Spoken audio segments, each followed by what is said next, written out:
Hello, welcome back to another episode of Maple Madness. Today we're going to be addressing some of the anti-democratic legislation that's making its way through Parliament. It is going to be a little bit of a heavier episode, so stick with it if you can. If not, I do have smaller bite-sized chunks on my YouTube page that you can look for. Similar information will be in all of them. All right, let's get straight to it.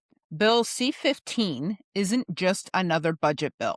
It's a bloated 600-page omnibus monster that crams in everything from tax tweaks to high-speed rail and stablecoins, making it damn near impossible for Parliament to scrutinize properly. That's anti-democratic right out of the gate, forcing MPs to swallow the whole thing or nothing, sidelining real debate on unrelated issues. Worse, buried in Part 5, Division 5, Section 203 through 209, it hands ministers sweeping powers to exempt any entity, think corporation or insider, from pretty much any federal law they're responsible for, up to 3 years, renewable to 6, all in the name of innovation or economic growth, as long as they claim the benefit outweigh risks. Here, watch this video with Mark Miller. Why should one minister, individual minister, be allowed to bypass 150 years of Canadian law and exempt a person or company of their choosing?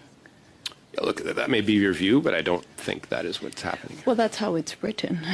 It doesn't say people are being exempted from 150 years of law. It says from any federal law except the criminal code. Right. There's no mention of years or... It's any federal law except for the... So it's any federal law that has been passed over the last 150 years. Right. I'm not going to parse this out with you. So just to be clear, you don't need it to do your job, but you want to keep it nonetheless. I think it's helpful to have. Do you see the potential of abuse, though, in that companies or people will have to lobby you personally and not care about the law itself? No one's asked me to overturn any laws. You would have the ability to. In some contexts, perhaps, but again, this is something that would have to be used very judiciously. How could you possibly think that this would not undermine the trust in our democracy then? I think Canadians expect us to act reasonably. I think Canadians expect us to be judicious in our decision making. Passing a law like C-15, which all members will have the opportunity to vote on, is something that is inherently accountable in and of itself. It has this particular clause that is very problematic. It is all over the news. I have a letter with 43 organizations asking for you to strike it because of the potential of abuse, but you still want to keep it. I think I've answered that question about 3 times now. I just don't find it reasonable for you to have the powers of a king, essentially. I certainly don't have the powers of a king.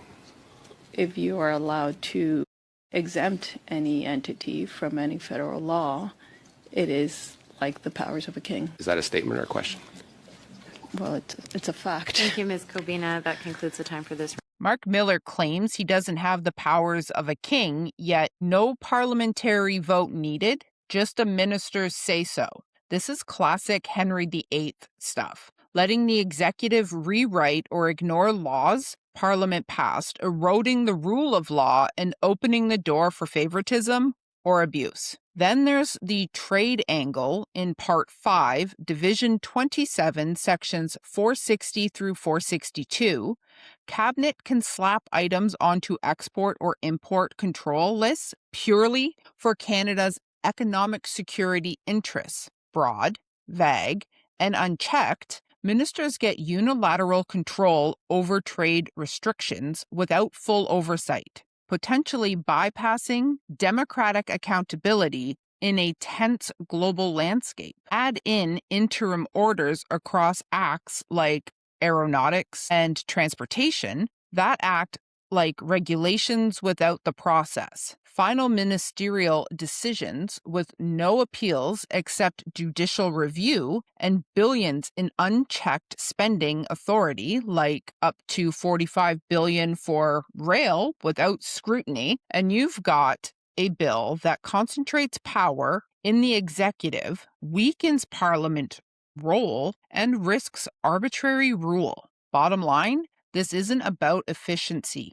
It's a stealth attack on democratic checks and balances. If we let this slide, we're handing over more control to the unelected bureaucrats and ministers. Now on to Bill C. The so-called Protecting Victims Act, introduced last December, but is already showing cracks as a cynical grab bag of tough-on-crime throwbacks that erode fair trial rights and mislead Canadians on what it actually does. Parliament returns to start our winter and spring session in 2026.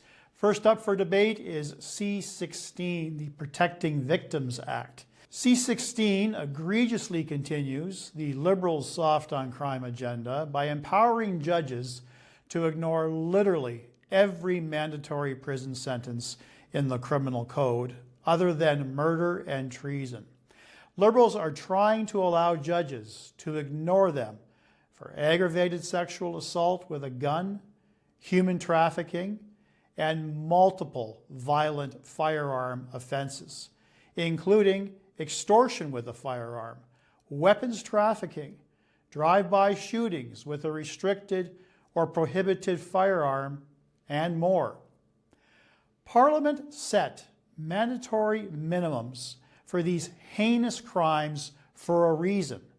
But if Liberals allow judges to ignore them, there will be nothing mandatory about it, period. The passage of this provision would be a total abrogation of our duty as elected representatives to keep our communities safe.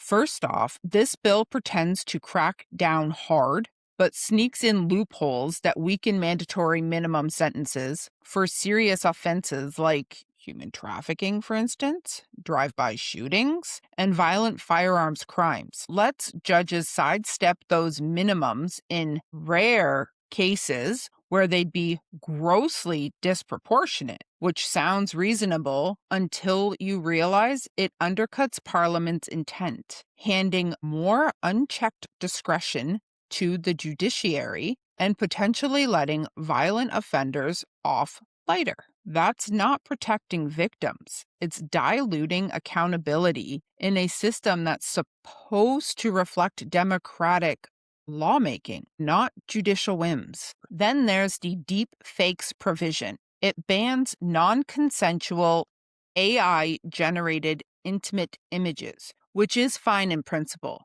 but it raises red flags on free expression under the Charter. Critics point out it could stifle political satire or commentary without clear public good defenses, imposing limits that aren't fully justified in a free society. This isn't just overreach, it's the government playing censor, potentially chilling speech in ways that echo authoritarian controls rather than democratic freedoms. Now add the femicide bait and switch. The bill tosses around the term in preambles and headings, but doesn't create a standalone crime for murdering women out of hate. It's all optics. No offense, just reclassifying some murders as first degree if motivated by bias, including non-gender ones. This misleads the public and activists, undermining trust in the legislative process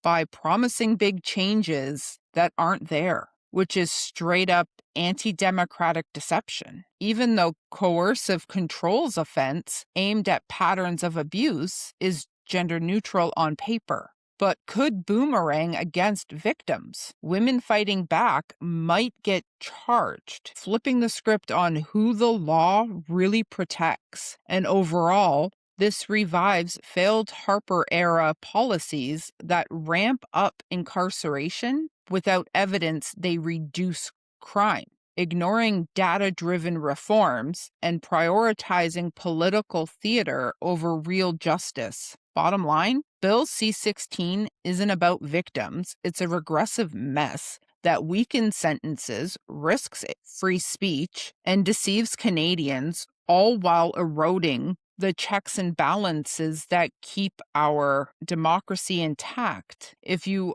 are noticing a trend in this episode of anti-democratic legislation moving through Parliament, you're on point. Now buckle up, because it's going to get more wild. Let's look at Bill C-8. Canada's new cyber bill sounds protective, but here's why it's scarily authoritarian. An act respecting cybersecurity, amending the Telecommunications Act, and making consequential amendments to other acts. Bill C-8 changes the Telecommunications Act powers over telecom providers. This part gives the government new tools to secure Canada's telecom system.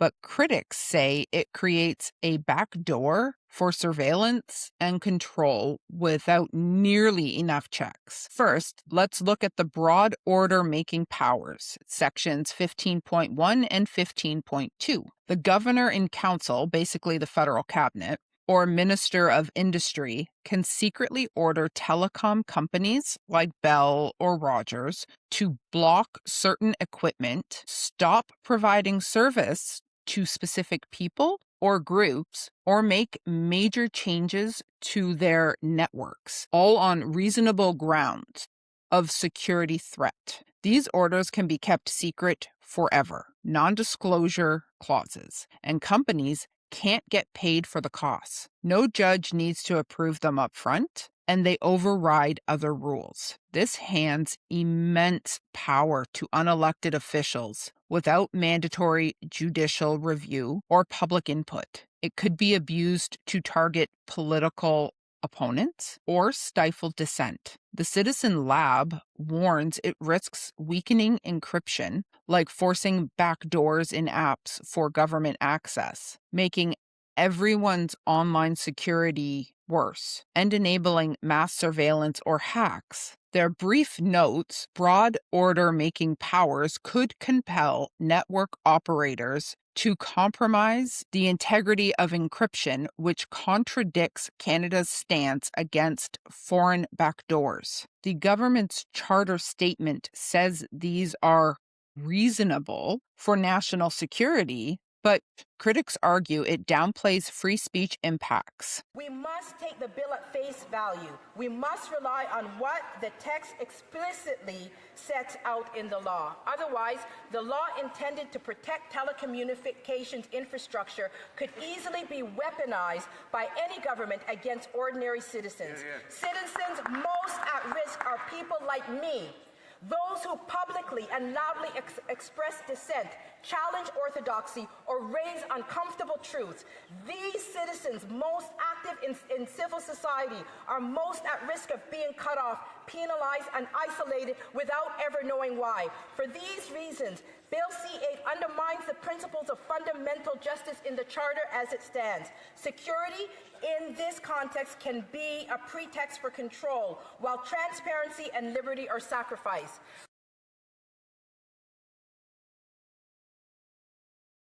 Section 2B downplays free speech impacts, as secrecy silences companies from speaking out about overreach. This is equivalent to a landlord changing your locks without notice or court order. Scary for privacy and freedom. Second red flag is warrantless information collection, section 15.4. The minister can demand any info from telecom providers, your browsing history, location, data, or financial records, to verify compliance or prepare orders. No warrant from a judge required. This data can then be shared with spy agencies like CSIS or CSE, or even foreign governments under agreements. This is nerve-wracking, especially with the new strategic partnership Carney made with the CCP recently that includes cybercrime. Leaves room to wonder how this piece could be exploited by the CCP. Regardless, this bypasses charter protection against unreasonable searches, Section 8, treating private data like it's not yours to protect. The Intelligence Commissioner testified it's a seizure of private information without justification, and Citizen Lab calls it a glaring absentee for Canadians' rights. No public oversight and data could be repurposed for non-cyber purposes like intelligence gathering. It creates a loophole for mass data grabs, eroding trust in democracy by letting governments snoop without checks. This charter statement claims privacy expectations are low in regulatory contexts, but experts say that's bullshit for personal data like metadata, which reveals your whole life. Picture the government rifling through your phone records without asking a judge. That's this section, and it could affect millions of Canadians. Third red flag, or landmine is a better description, is the excessive secrecy and non-disclosure. Sections 15.5, 15.22, orders can ban companies from telling anyone, including yourself, about them, with no time limit. Info is labeled confidential, and sharing it is restricted, even internationally. The minister must report to Parliament yearly, but details can be hidden. Of course they can. Unlimited secrecy violates open government principles, stifling public debate and free expression. Section 2B, the Citizen Lab says it impedes public discussion on matters of public interest, like unpatched security flaws that hackers could exploit. No automatic expiry or court review means abuses stay hidden, undermining accountability. The charter statement justifies it for security, but critics recommend time limits and court extensions to balance. It's like a gag order on your ISP. They can't even warn you if the government's messing with your services. Then we have the inspections and penalties without strong defenses. Section 40 and 41. Inspectors designated by the minister can enter businesses, seize documents or devices, and fine up to $10 million. Jail for 2 years for violations. Penalties consider your ability to pay, but it's mostly compliance focused. This gives broad entry powers, risks overreach, and high penalties could bankrupt small providers or chill innovation. While there's a due diligence defense, prove you tried to comply, the Citizen Lab notes no necessity or proportionality tests clears the path for disproportionate actions. And truth be told, this government is known for disproportionate actions. This concentrates enforcement power without enough judicial hurdles, potentially targeting critics. The charter statement says fines aren't punitive enough to trigger full trial rights, Section 11, but experts disagree for mega fines. Fines bigger than some companies' worth are all decided by bureaucrats. Feel more like punishment than protection. Now, Part 2 of Bill C-8, Critical Cyber Systems Protection Act, powers over key infrastructure. This enacts a new law for vital sectors, mirroring Part 1, but for broader infrastructure, government discretion and obligations, sections 20 through 25. Cabinet can secretly direct companies in banking, energy, etc. to change their cyber systems or report incidents to CSE within 72 hours. Operators must keep records in Canada and mitigate risks. Similar to Part 1, secret directions with no upfront oversight, risking abuse in national security name, sharing with agencies creates surveillance pipelines. Citizen Lab highlights repurposing risks for non-cyber users. 2. Enforcement penalties, Section 31 through 147. Regulators, examples of like Bank of Canada, Nuclear Safety Commission, etc., can inspect, audit, and slap fines up to $15 million. Criminal charges for obstruction. Multi-regulator setup fragments oversights with warrantless entries and data grabs. High penalties without full due process could suppress whistleblowers. And again, truth be told, in Canada, whistleblowers don't have much protection to begin with. So doing anything to discourage whistleblowers is dangerous on its own. Onward.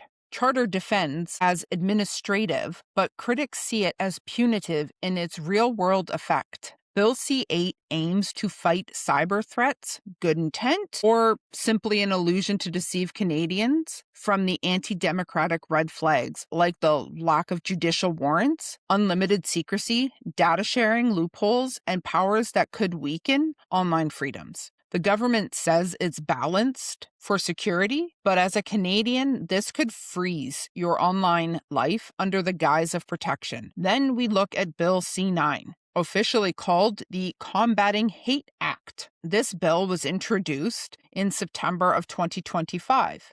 It amends the criminal code to tackle hate propaganda, hate crimes, and access to places of worship or cultural centers. It's meant to fight rising hate incidents like anti-Semitism, but critics argue it goes too far and chips away at our democratic freedoms. Things like free speech, the right to protest, and checks on government power. First up, the removal of the Attorney General's consent for hate propaganda charges. In the old rules, if someone wanted to charge you with spreading hate speech, the Attorney General, basically a top government lawyer, had to sign off on this. This was a safeguard to make sure charges weren't frivolous or politically driven. Bill C-9 scraps that entirely in Clause 3 and 4.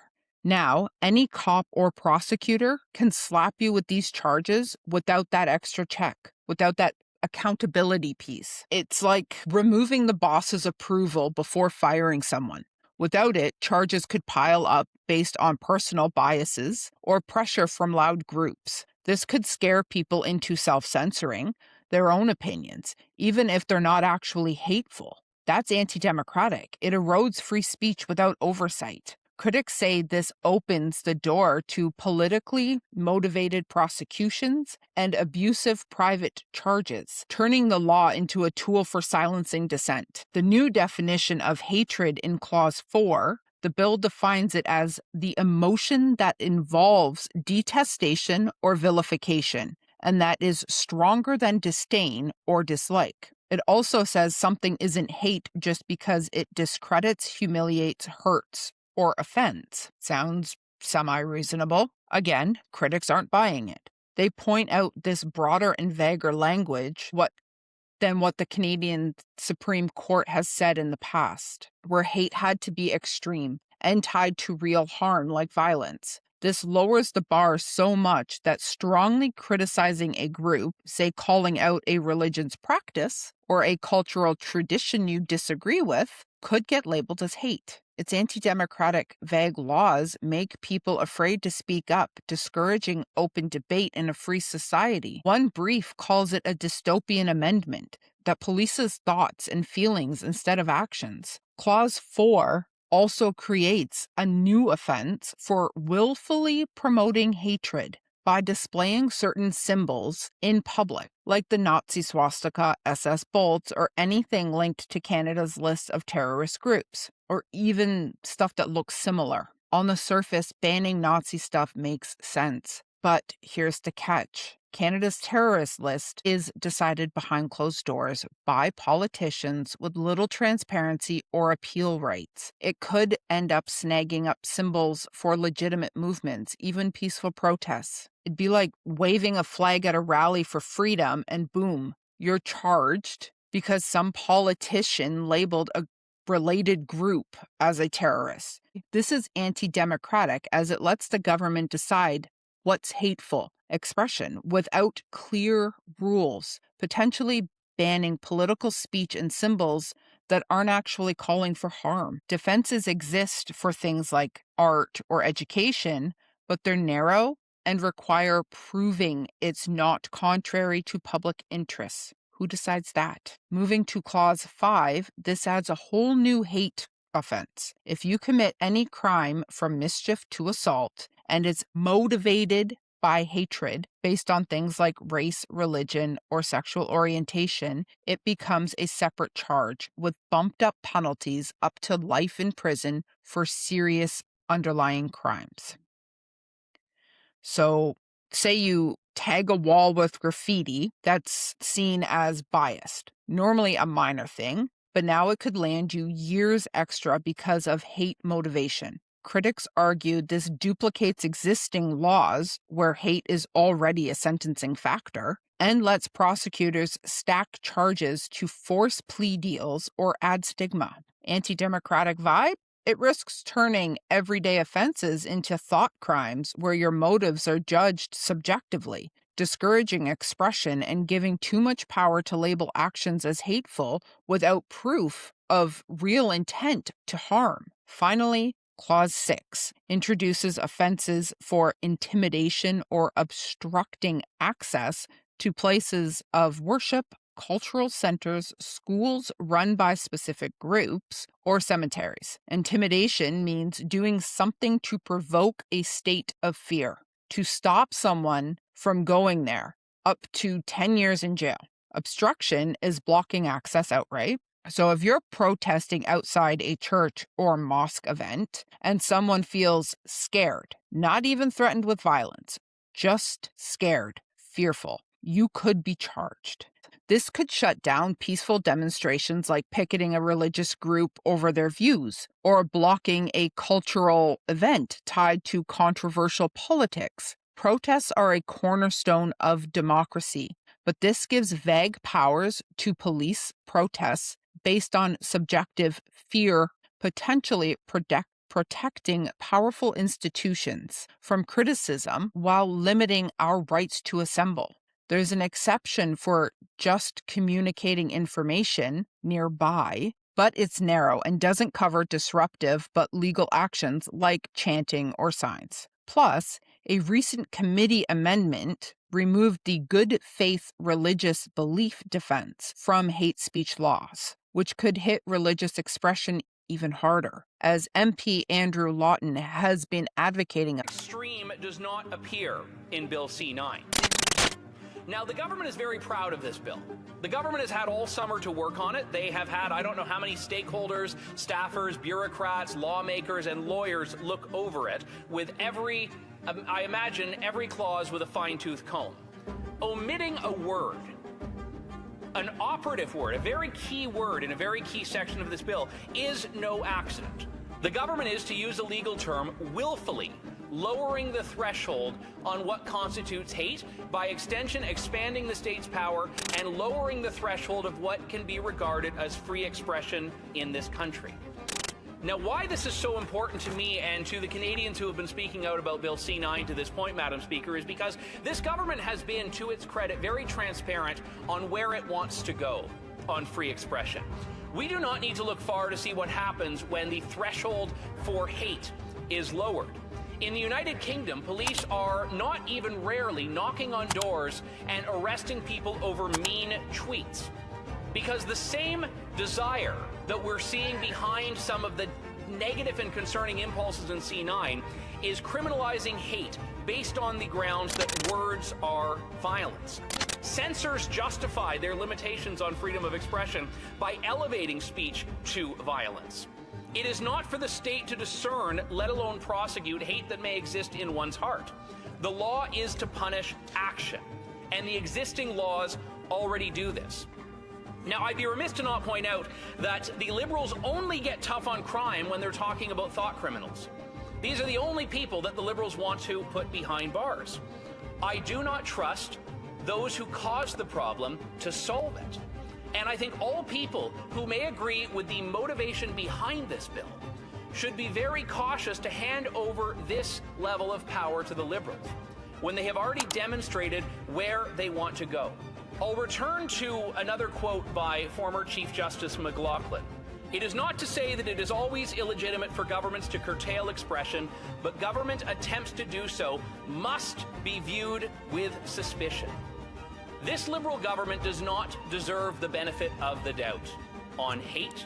It does not deserve the benefit of the doubt on protecting charter liberties. It does not deserve the benefit of the doubt on any of the problems that it has been instrumental in either allowing to fester or in some cases outright cause.